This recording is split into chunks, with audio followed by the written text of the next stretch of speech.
Good morning friends, कैसे हो आप सभी लोग। उम्मीद है बहुत अच्छे होंगे। मैं निशा सैनी एक बार फिर आप सभी का स्वागत करती हूँ आपके अपने यूट्यूब चैनल निशा साइंस ट्रिक में।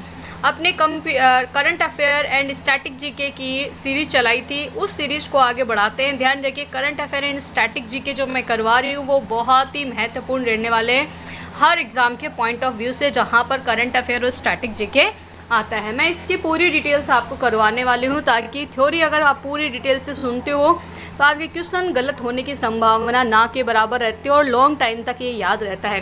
तो चलिए बिना देरी के स्टार्ट करते हैं। प्लीज़ सभी के सभी वीडियो को लाइक करिएगा, शेयर करिएगा, और हाँ, जिन्होंने अभी तक चैनल को सब्सक्राइब नहीं किया है प्लीज़ चैनल को सब्सक्राइब करिएगा। ठीक है, तो चलिए स्टार्ट करते हैं। पहली आपके करंट अफेयर की हेडिंग क्या है? क्रेडिट वर्ल्ड चैंपियन बने अमन गुलिया और सागर जगलान। कौन बने हैं? क्रेडिट वर्ल्ड चैंपियनशिप कौन बने हैं? तो ध्यान रखें, अमन गुलिया और सागर जगलान बने हैं। ये दोनों किस क्षेत्र में? ध्यान रखिए, दोनों पहलवान हैं। ठीक है, ध्यान रखिएगा। यहाँ की बात की जाए, ये कहाँ पर? क्रेडिट विश्व चैंपियन 2021 के दूसरे दिन भारत ने हंगरी के बुडापेस्ट में एक प्रभावी प्रदर्शन किया, जिसमें गुलिया ने क्या किया है? ये जो अमन गुलिया है उनकी बात की जाए, 48 किलोग्राम फाइनल में अमेरिका के ल्यूक जोसेफ लिलेडाइट पर 5-2 के साथ जीत हासिल किया है। वहीं बात की जाए आपके कौन भाई? बात की जाए आपके कौन? सागर जगलान है। वो कौन से किस में किया? 80 किलोग्राम शिखर सम्मेलन में जेम्स माकलर राउली को 4-0 से हराया है। तो आपको बस 2 चीज़ें याद रखनी है यहाँ पर, क्या कि आपके ये जो क्रेडिट वर्ल्ड चैंपियनशिप बने हैं अमन गुलिया की बात की जाए तो ये तो किस में भाई? 48 किलोग्राम के वाले में है। ठीक है, जबकि सागर जयसवाल किस में है? 80 केजी वाले में। ठीक है, किस में? 80 केजी वाले में है। इन्होंने किसको हराया? अमन गुलिया ने किसको हराया? तो ध्यान रखिएगा, अमेरिका के जो है वो जिनका नाम क्या है? Luke Joseph. किसको? ल्यूक जोसेफ को हराया है। ठीक है, ल्यूक जोसेफ को हराया।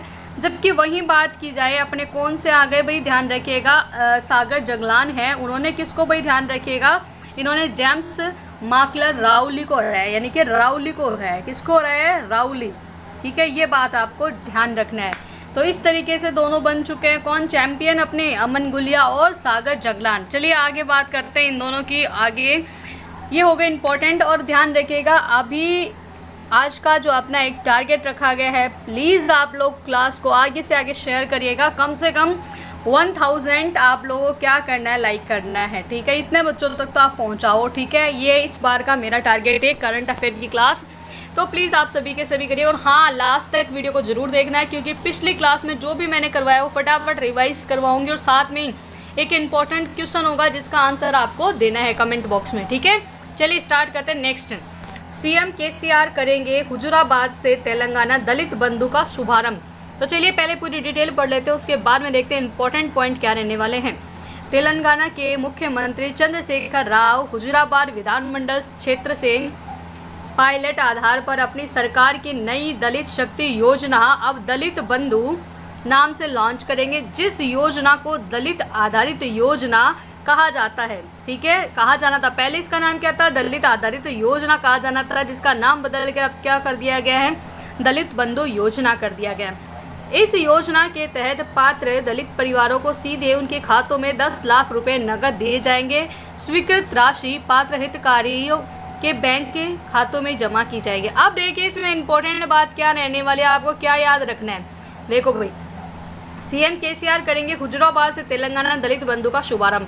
अब देखो ये क्या था, अभी ध्यान रखिएगा, ये जो अपने है ना अपनी खुद की सरकार जो बना रहे थे वो किस नाम से थी? पहले दलित शक्ति योजना नाम से। ठीक है, अब इसका नाम बदल के क्या कर दिया गया है? दलित बंधु योजना नाम से लॉन्च कर दिया गया है। ठीक है, ये आपको ध्यान रखना। इस योजना के तहत जो दलित परिवार है उनको कितना दिया जाएगा? 10 लाख रुपए नगद दिए जाएंगे। और 10 लाख रुपए कहाँ जाएगा? सीधा का साधा 10 लाख रुपए किस में आएंगे? सीधे के सीधे आएंगे उनके बैंक खातों में।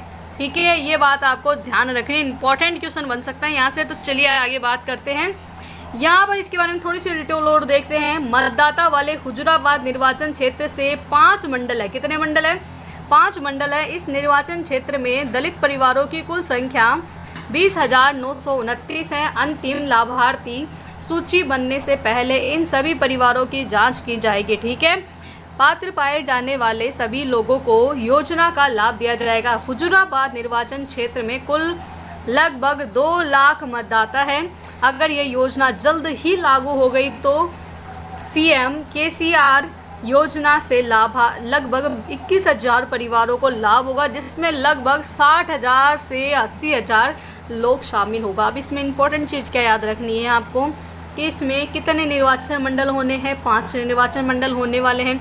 कुल दलित परिवारों की अगर संख्या बात की जाए तो कितने 20,929 हैं, ठीक है। और इन सभी परिवारों के वास्तव में ये परिवार लाभ लेने लायक है कि नहीं है, वास्तव में ये दलित में आते हैं कि नहीं है, इनकी पूरी जांच की जाएगी पहले, ठीक है। अगर बात की जाए कुल अगर मतदाता देखें तो कितने इसके अंदर 2 लाख मतदाता है, ठीक है। अगर ये योजना लगभग अगर सही पहुंचती है तो कितने परिवारों को लाभ मिलेगा, 21,000 परिवारों को लाभ मिलेगा, और जिसमें लगभग 60,000 से 80,000 लोग शामिल होने वाले हैं। तो ये हो गई आपकी इम्पोर्टेंट कहानियाँ। अब इससे संबंधित इम्पोर्टेंट स्टैटिक जी के देख लेते हैं। तो देखिए स्टैटिक जी के में बात की जाए तो तेलंगाना की राजधानी कौन सी है, आप सभी को पता है तेलंगाना की राजधानी कौन सी है, हैदराबाद है। कौन सी है, हैदराबाद है। वही बात की जाए तो तेलंगाना का राज्यपाल कौन है, तो ध्यान रखिए तमिल साई सुंदर राजन। कौन है, तमिल साई सुंदरन राजन है, ध्यान रखिए कौन है, राज्यपाल है, ठीक है। इसके बारे में बात करते हैं मुख्यमंत्री कौन है, तो के चंद्रशेखर राव, जो इसी बारे में अभी मैं बात कर रही थी। के चंद्रशेखर राव ने ही तो अभी किया है भाई, ध्यान रखिएगा, उन परिवारों के लिए अपनी सरकार का नाम चेंज करके रख दिया है इसका, ठीक है। तो ये आपको ध्यान रखनी है। अगर मैप में अगर आप देखना चाहो कहाँ पर से है तेलंगाना, तो मैं आपको मैप जल्दी से बना के बता देती हूँ। ये आपका क्या हो गया, ये ऊपर राजस्थान हो गया, ये कौन सा भाग हो गया जल्दी से कमेंट करिएगा। ये आपका गुजरात हो गया, ठीक है। कौन सा हो जाएगा, गुजरात हो जाएगा। तेलंगाना की बात की जाए तो कौन सा भाग हो जाएगा, ये वाला जो भाग है कौन सा, तेलंगाना। तो आप सभी को बताना है तेलंगाना इसकी सीमा किससे लगती है, जलीय सीमा लगती है या फिर स्थल सीमा लगती है, और कितने किलोमीटर की लगती है, जल्दी से आप मेरे को कमेंट करके बताइएगा। चलिए बात करते हैं आगे, नेक्स्ट 3 नंबर क्वेश्चन की बात चलते हैं। 3 नंबर में क्या दे रहा है, कछार जिले को मिला राष्ट्रीय रजत स्कॉच पुरस्कार। किसको मिला है, कछार जिले को मिला है राष्ट्रीय रजत स्कॉच पुरस्कार। तो चलिए इसकी पूरी डिटेल देखते हैं। कछार उपायुक्त कीर्ति जल्ली को कुछ दिन पहले पुष्टि निर्भोग यानी पोषण पर निर्भर के लिए राष्ट्रीय रजत पुरस्कार मिला है। किसको मिला है, पुष्टि निर्भोर को मिला है। किसके लिए, राष्ट्रीय रजत स्कॉच पुरस्कार मिला है, जो दीनानाथ बगीचा गांव में घरों में न्यूट्री गार्डन स्थापित करने के लिए परिवर्तन और विकास एक अभिसरण योजना है। ये गांव कछार जिले के कटीरोगोरा सर्कल में भारत बांग्लादेश सीमा पर स्थित है। अब देखो यहाँ पर क्या याद रखना है, राष्ट्रीय रजत स्कॉच पुरस्कार किसको मिला है, तो आप सभी को पता है कहाँ किसको मिला है, ध्यान रखिए पुष्टि निर्भोर यानी पोषण पर निर्भर के लिए राष्ट्रीय रजत पुरस्कार मिला गया है, जो दीनानाथपुरी बगीचे गांव में मिला है, ठीक है। ये आपको ध्यान रखना है। ये जगह कहाँ पर है, ध्यान रखिए कछार जो गांव है वो है कहाँ पर, तो भारत बांग्लादेश सीमा पर स्थित है। चलिए बात करते हैं परियोजना के तहत क्या क्या चीज़ें हैं। 140 लाभार्थियों के बीच सब्जियों, फलों और हर्बल के 30,000 पौधे वितरित किए जाएंगे, ठीक है। इसी परियोजना को लागू करने के लिए गांव के प्रत्येक परिवार को 75 मेन डेज का भुगतान भी किया गया है, ठीक है। मुख्य उद्देश्य ग्रामीणों को महामारी के दौरान आत्मनिर्भर बनाने के लिए प्रशिक्षित करना, अपनी पोषण संबंधित जरूरतों के लिए पर्याप्त रूप से विकसित होना आदि शेष को बाजार में बेचना था, ठीक है। ये आपको ध्यान रखनी है, ठीक है। अब बात कर लेते हैं पुरस्कार के बारे में। आपको परियोजना के बारे में पता चला, ये बात ध्यान रखिएगा। कहाँ से हुई है, राष्ट्रीय रजत स्कॉच पुरस्कार किसको मिला है, कछार जिले को मिला है, ठीक है। किसको मिला है, कछार जिले के, जो सेल्फ आत्मनिर्भर बनने के लिए इनको दिया गया है, ठीक है। इसके अंदर कितने भाई 140 लाभार्थियों के बीच सब्जी फलों हर्बल के लगभग 30,000 पौधे वितरित किए जाएंगे। अब बात करते हैं ये पुरस्कार कौन सा, स्कॉच पुरस्कार क्या है, कब स्टार्ट हुआ था, उन सब के बारे में बात करते हैं। तो स्कॉच अवार्ड 2003 में स्थापित था। उन लोगों, परियोजना और संस्थाओं को सलाम करता है जो भारत को एक बेहतरीन राष्ट्र बनाने के अतिरिक्त प्रयास करते हैं। यानी कि ये क्या, जो भी कोई बेहतरीन कार्य करता है अपने राष्ट्र की उन्नति के लिए, तो उनको ये स्कॉच पुरस्कार दिया जाता है, ठीक है। तो ये था पुरस्कार के बारे में। तो चलिए बात करते हैं नेक्स्ट, अपनी हेडिंग है 4 नंबर। JNCASR ने प्रवेश किया सामग्री विज्ञान के नेचर इंडेक्स टॉप 50 में। ठीक है, तो बात करते हैं इसके बारे में क्या है। JNCASR का पूरा नाम क्या है, तो ध्यान रखिए। जे का मतलब क्या है, जवाहरलाल। जे का मतलब क्या है, जवाहरलाल। एन का मतलब क्या है, central. Jawaharlal central for advance scientific research. ठीक है, ये है यानी कि Jawaharlal Nehru centre for advance scientific research ने क्या किया, जो कहाँ पर स्थित है, बेंगलुरु में। ठीक है, को प्रतिष्ठित नेचर इंडेक्स द्वारा सामग्री विज्ञान में प्रगति के लिए दुनिया भर के शीर्ष 50 संस्थानों में रखा गया है सूची, जिसमें चीन से 18 संस्थान, संयुक्त राज्य अमेरिका से 12 और यूनाइटेड किंगडम से 2 संस्थान शामिल हैं। ठीक है, JNCASR को विश्वविद्यालय और संस्थानों के विश्व स्तर पर 23वें स्थान पर अपनी 50 राइजिंग इंस्टीट्यूट सूची के हिस्से के रूप में रखता है। ठीक है, ये आपको ध्यान रखना है। चलिए बात करते हैं और इम्पोर्टेंट क्या क्या बातें इसके अंदर। सूची में केंद्र एकमात्र भारतीय संस्थान है और अन्य लोगों के साथ विशेषाधिकार साझा करता है, जैसे संगाई जिओटोंग विश्वविद्यालय जो पहले स्थान पर है। पहले स्थान पे याद रखना कौन सा है, संगाई, एक मिनट, संगाई जिओटोंग विश्वविद्यालय है जो पहले स्थान पर।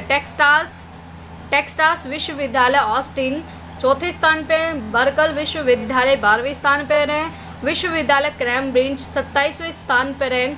और JNCASR के अध्यक्ष प्रोफेसर गिरिधर यू कुलकर्णी जो एकमात्र सामग्री वैज्ञानिक भी है, ने केंद्र के मनोदशा को उल्लासपूर्ण बताया है। ठीक है, चलिए बात करते हैं नेक्स्ट 5 नंबर की बात कर लेते हैं। राकेश ओम प्रकाश मेहरा ने अपनी आत्मकथा द सेंट्रेजर इन द मिरर की घोषणा की है। ठीक है, अपनी राकेश ओम प्रकाश ने कौन सी, भाई ध्यान रखनी, अपनी आत्मकथा कौन सी है, ये नाम याद रखना आत्मकथाओं के बारे में। बायोग्राफी है ना, किसकी है, the central in the mirror, किसकी है, ये राकेश ओम प्रकाश की है। फिल्म निर्माता राकेश ओम प्रकाश मेहरा ने अपनी आत्मकथा द सेंट्रेज इन द मिरर की घोषणा की। इन्होंने प्रसिद्ध लेखिका रीता राममूर्ति गुप्ता के साथ पुस्तक का सह लेखन किया था। रूपा पब्लिकेशन द्वारा प्रकाशित आत्मकथा 27 जुलाई को देश भर में प्रकाशित की होगी। विज्ञापन निर्माता से निर्देशक बने मेहरा रंग दे बसंती, दिल्ली 6, भाग मिल्खा भाग और हाल ही में रिलीज हुई तूफान जैसी फिल्मों के लिए जाने जाते हैं। ये बात आपको ध्यान रखना है ओम प्रकाश के लिए। अब बात करते हैं एक प्रेस विज्ञप्ति के अनुसार the stranger in the mirror में वहीदा रहमान, AR रहमान, वाजपेयी, अभिषेक बच्चन, अख्तर, कपूर, आहूजा टंडन, रोनी स्क्रूवाला, अतुल कुलकर्णी, R माधवन, दिव्या दत्त और प्रहलाद कक्कड़ सहित सिनेमा और विज्ञापन जगत के प्रसिद्ध हस्तियों के बारे में लिखा गया इस पुस्तक के अंदर। ठीक है, चलिए बात करते हैं। ये आपके हो गए टॉप 5 क्वेश्चंस। अब पिछले वाले का जल्दी से फटाफट मैं रिवाइज करवा देती हूँ। तो पिछली क्लास में अपन ने देखा था पेरू के नए राष्ट्रपति कौन बनने हैं, तो ध्यान रखिए पेड्रो कैस्टिलो कौन बने हैं, पेड्रो कैस्टिलो कौन है, पेरू के नए राष्ट्रपति बने हैं। 2032 का जो ओलंपिक होने वाला है, ओलंपिक और पहला ओलंपिक, उसकी मेजबानी कौन करेगा, ऑस्ट्रेलिया करेगा। कोटक महिंद्रा बैंक और भारतीय नौसेना ने वेतन खाते के लिए किया समझौता।